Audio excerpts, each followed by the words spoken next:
सभासद सदस्योध्यक्ष महोदया पधार रही है।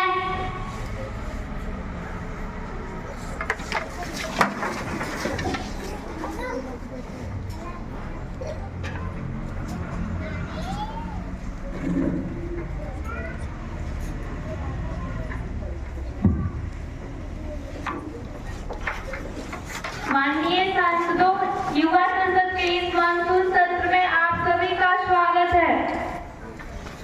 महासचिव महोदय सुश्री शिवानी, जो उत्तर प्रदेश के सहारनपुर संसदीय क्षेत्र से निर्वाचित हुई है, अब शपथ ग्रहण करेंगी।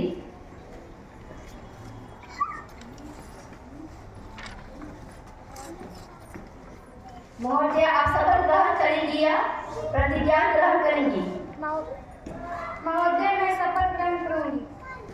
आप किस भाषा में शपथ ग्रहण करेंगी? हिंदी में श्रीमान।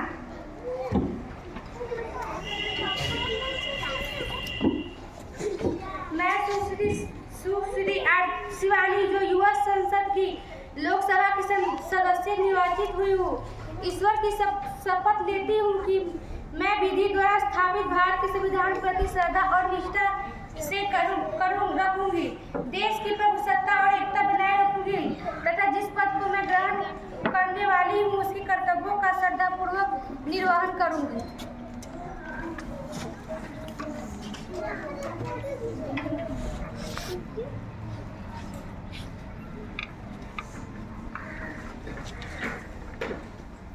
सुश्री मिष्टी, जो असम की जोरहाट संसदीय क्षेत्र से निर्वाचित हुई है, अब शपथ ग्रहण करेंगी या प्रतिज्ञा करेंगी? सुश्री मिष्टी। महोदय, आप शपथ ग्रहण करेंगी या प्रतिज्ञा करेंगी? महोदय, मैं शपथ ग्रहण करूंगी। आप किस भाषा में शपथ ग्रहण करना चाहेंगी? अंग्रेजी में महोदय। I, Mishti, having been elected a member of Lower House Festival of the Youth Parliament, to swear in the name of God that I will bear true faith and allegiance to the Constitution of India, as by law established, that I will uphold the sovereignty and integrity of India, and that I will faithfully discharge the duty upon which I am about to enter. माननीय सदस्यगण, चूंकि हम 2 माह के पश्चात इस monsoon सत्र के शुभारंभ पर मिल रहे हैं, मेरा यह दुखद कर्तव्य है कि मैं सदन के सैनिकों के दुखद निधन की सूचना दूं। दिनांक 14 अगस्त 2013 को अचानक हुए विस्फोटों के कारण INS सिंधु रक्षक पनडुब्बी मुंबई के तट समीप समुद्र में डूब गई। फलस्वरूप इसमें सवार 15 नौसैनिकों एवं 3 अफसरों को अपनी जान गंवानी पड़ी, जो कि पूरे राष्ट्र के लिए दुखपूर्ण है, पीड़ादायक है। ये सभी सैनिक अपने प्राणों की परवाह किए बिना हमारे देश की सुरक्षा में हमेशा तत्पर रहते थे। ये सभी सैनिक हमारे प्राणों की परवाह किए बिना हमारे देश की रक्षा करते थे, जिनकी इस दुर्घटना में असामयिक मृत्यु निश्चय ही दुखद है। इन सभी में परिवारों के लिए अपनी गहरी संवेदना प्रकट करती हूँ। प्रधानमंत्री अपना वक्तव्य रखेंगे। श्रीमान, मैं मोहम्मद रमजा INS सिंधु रक्षक पनडुब्बी हादसे में मारे गए सभी 9 सैनिकों को अपनी श्रद्धांजलि अर्पित करता हूँ। हमारे जवान देश की सुरक्षा में विपरीत व कठिन परिस्थितियों में भी हमेशा तत्पर रहते हैं। वे हमारे राष्ट्र की अमूल्य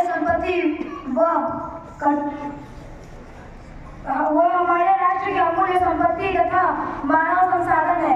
उनके त्याग, बलिदान व समर्पण की वजह से हम देश के भीतर सुरक्षित रहते हैं। हमारे इन 18 नौसैनिकों की असामयिक मृत्यु अत्यंत दुखपूर्ण है। मैं इन सबके परिजनों के लिए अपनी गहरी संवेदनाएं प्रकट करता हूँ। विपक्षी दल अपना वक्तव्य रखेंगे।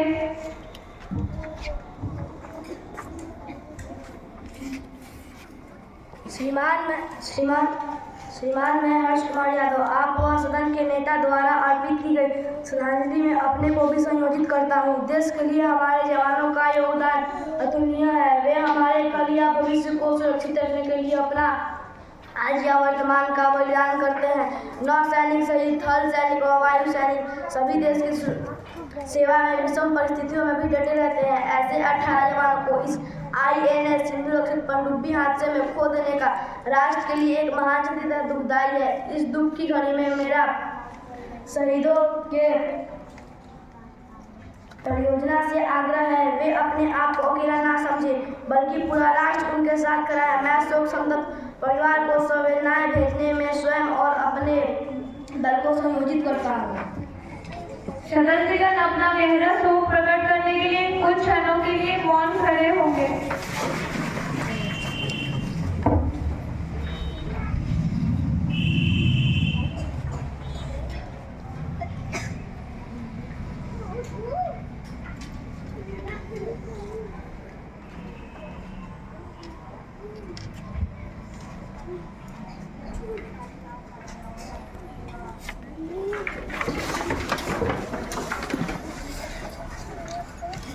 महासचिव शोक संतप्त परिवारों को संवेदना भेजेंगे।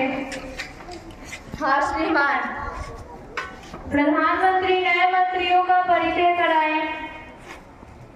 अध्यक्ष महोदय मैं आपके माध्यम से मंत्रिमंडल के नए सदस्यों का सदन से परिचय कराना चाहता हूँ। श्री भारी उद्योग मंत्री Himanshu. I Shri Himanshu Kumar heavy industrial minister of India. Sushri madam राज्य मंत्री मिष्टी। मैं मिस्टर कुमारी पर्यटन राज्य मंत्री।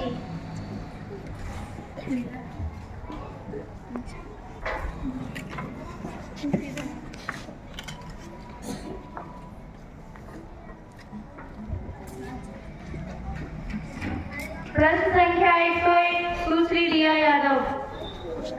अध्यक्ष महोदय क्या माननीय मानव संसाधन विकास मंत्री यह बताने का कष्ट करेंगे जवाहर नवोदय विद्यालय प्रवर्जन नीति का क्या उद्देश्य है? क्या यह नीति अपने उद्देश्य की पूर्ति में सफल?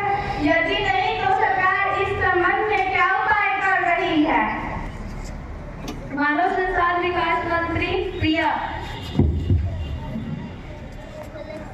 जवाहर नवोदय विद्यालयों में प्रवर्जन नीति का मुख्य उद्देश्य में राष्ट्रीय एकता को मजबूत करना तथा विभिन्न संस्कृतियों का सांस्कृतिक आदान प्रदान है। यह नीति अपने उद्देश्य में काफी हद तक सफल है, लेकिन जब कभी भी इस नीति के अंतर्गत कोई स्थानीय समस्या उत्पन्न होती है तो स्थानीय कारणों का ज्ञात कर उसका समाधान कर दिया जाता है। प्रश्न संख्या 102 अमित यादव।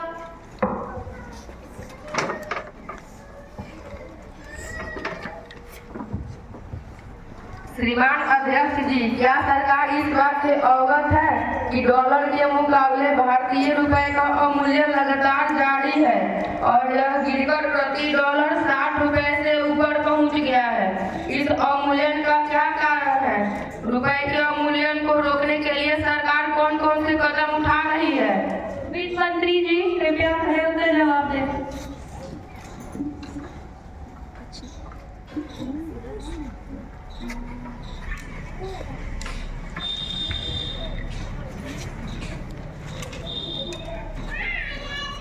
अध्यक्ष महोदय सरकार को यह जानकारी है कि डॉलर के मुकाबले रुपए का अवमूल्यन हो रहा है।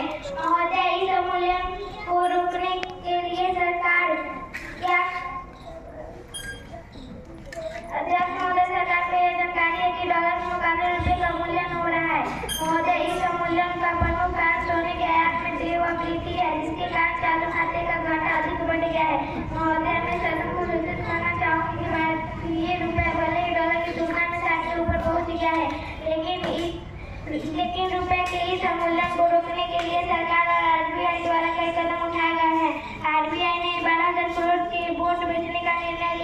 के बाजार की सहायता को रोका जा सके। आरबीआई ने यह निर्णय लिया है कि ओएनजीसी, आईओसी इत्यादि कुछ कंपनियों को छोड़कर अन्य कंपनियां विदेशी वनस्पति की खरीद नहीं सकेगी।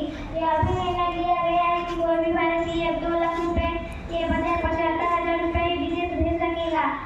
सरकार नए नोट लाने पर विचार कर रही है। इस उपायों से आशा है कि आने वाले 3-4 महीने में रुपए का अवमूल्यन पर काबू पा लिया जाएगा। दिनांक 8/7/2014 को संसद में पेश आर्थिक सर्वेक्षण के अनुसार गैस पेट्रोलियम उत्पादों के आयात में लगभग 30% की कमी आई है। ये शुभ संकेत है। पिछले वर्ष देश की जीडीपी 5% से कम थी, जो इस वर्ष 2014-15 में जीडीपी 5% से 5.9 रहने का अनुमान है। इन सभी के परिणाम स्वरूप अगस्त में सेंसेक्स 18,000 पॉइंट से नीचे गिर गया था, जो वर्तमान में 25,000 पॉइंट के करीब पहुंच गया है। इससे यह इंगित हो रहा है निवेशकों का भरोसा बाजार की ओर लौट रहा है, जिससे अर्थव्यवस्था के जल्दी पटरी पर आने की उम्मीद है। प्रश्न संख्या 103 श्री निशा यादव।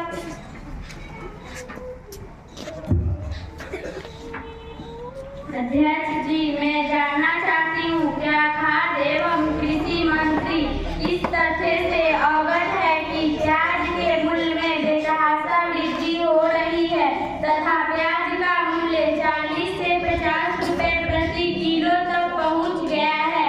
यदि हाँ, तो सरकार प्याज की मूल्य वृद्धि को रोकने के लिए क्या उपाय कर रही है?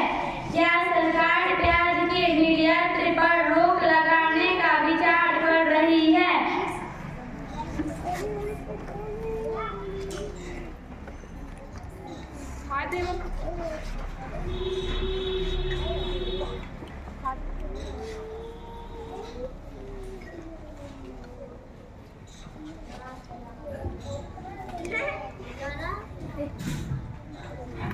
खाद्य एवं कृषि मंत्री श्री दिव्यांशु यादव।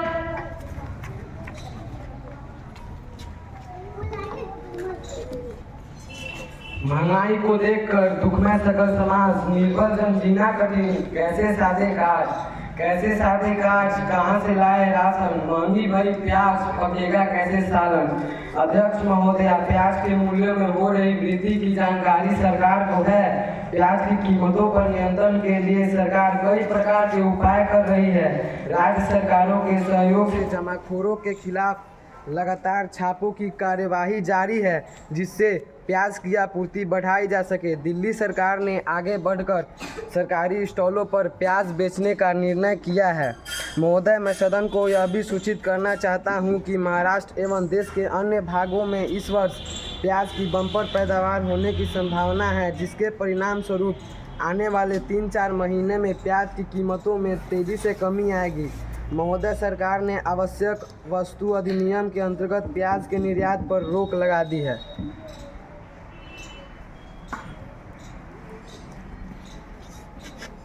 प्रश्न संख्या 104 सुश्री संध्या यादव।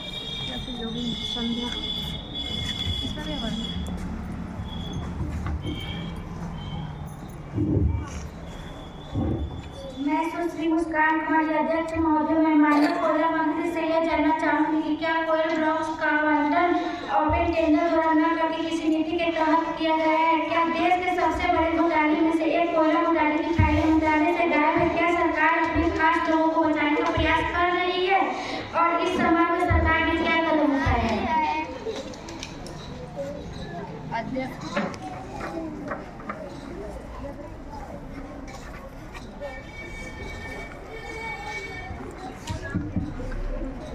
अध्यक्ष महोदय, मैं आपके माध्यम से माननीय सदस्यों को सूचित करना चाहता हूं कि देश में सस्ती बिजली के उत्पादन के लिए कोल ब्लॉक्स का आवंटन ओपन टेंडर द्वारा न करके स्क्रूटनी द्वारा किया गया। कोयला घोटाले में 150 फाइलें मंत्रालय से गायब हैं, बाकी सभी फाइलें सुरक्षित है। सरकार किसी भी व्यक्ति या संस्था को बचाने का प्रयास नहीं कर रही है। घटना में कानून अपना काम करेगा। मंत्रालय से जो भी 150 फाइलें गायब हैं, सरकार इसकी जांच कर रही है। जो भी व्यक्ति या संस्था दोषी पाई जाएगी, उसके विरुद्ध सख्त कार्रवाई की जाएगी। कोयला घोटाले का केस सर्वोच्च न्यायालय में चल रहा है, अतः हम सभी को न्यायालय की निर्णय की प्रतीक्षा करनी चाहिए।